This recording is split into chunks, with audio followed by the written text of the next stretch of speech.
Investasi itu ibarat bercocok tanam. Ibarat kata, lu nanam duit, lu dapat panen duit. Dalam bercocok tanam, ada banyak jenis bibit tumbuhan yang bisa dirawat dan dipelihara. Sama seperti investasi, yang juga ada banyak jenisnya. Ada apa aja?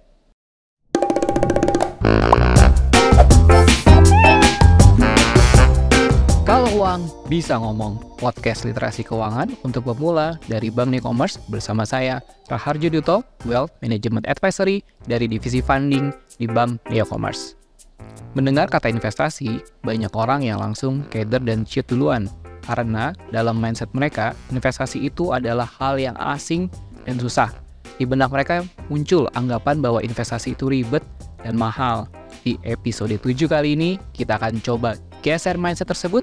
Mari mengenal lebih dalam tentang investasi. Mulai dari pengertian, jenis-jenisnya, profil risiko, dan diversifikasi investasi. Yuk disimak.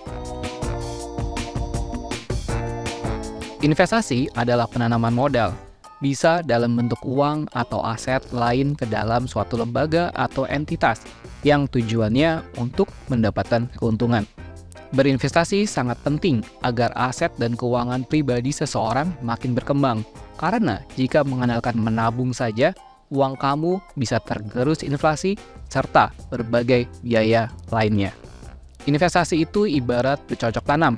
Kamu tidak bisa melihat hasil secara instan, namun bisa kamu lihat hasil perkembangannya secara bertahap dan akan berpotensi tumbuh subur di masa depan, tinggal dipetik hasilnya nanti. Ibarat kata, lu nanam duit, lu dapat panen duit. Dalam bercocok tanam, ada banyak jenis bibit tumbuhan yang bisa dirawat dan dipelihara. Sama seperti investasi, yang juga ada banyak jenisnya. Ada apa aja? Pertama, ada saham. Ini adalah investasi berbentuk kepemilikan sebuah perusahaan. Kedua, surat berharga negara atau SBN.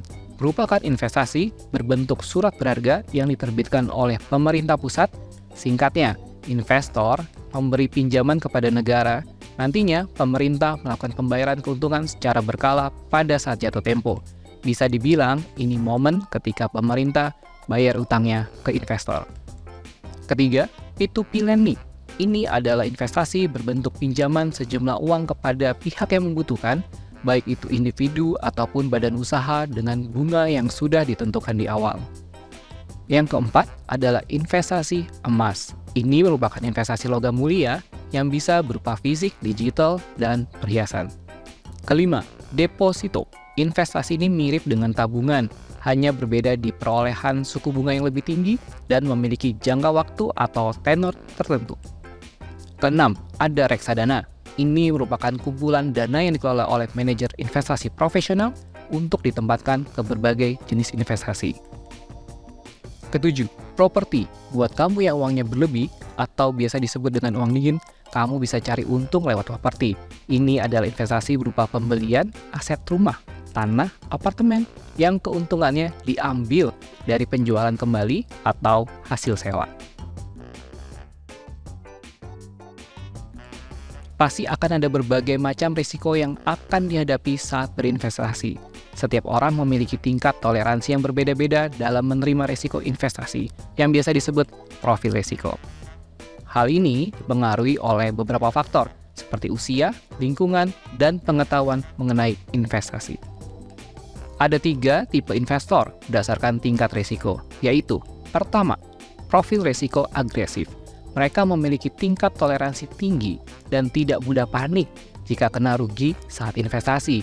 Yang penting, imbal hasil juga atau keuntungannya besar juga, alias high risk, high return. Kedua, profil risiko growth. Mereka memiliki toleransi risiko investasi di level sedang hingga level tinggi demi meraih potensi imbal hasil yang tinggi juga.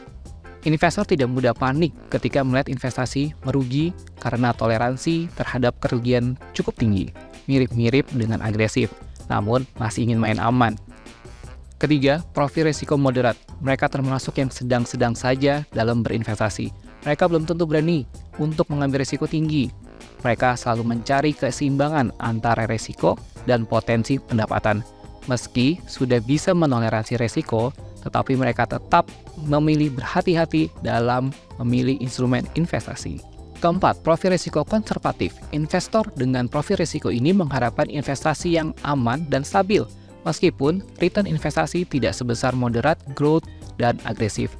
Mereka ingin main aman dalam berinvestasi, bahkan kalau bisa yang tanpa risiko sama sekali.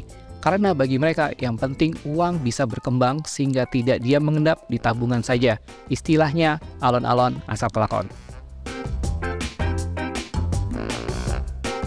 Pernah dengar istilah don't put all your eggs in one basket? Atau jangan taruh semua telur di keranjang yang sama?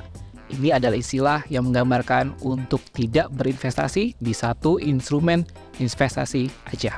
Diversifikasi investasi merupakan sebuah cara untuk menempatkan dana di berbagai instrumen investasi untuk mengurangi risiko kerugian.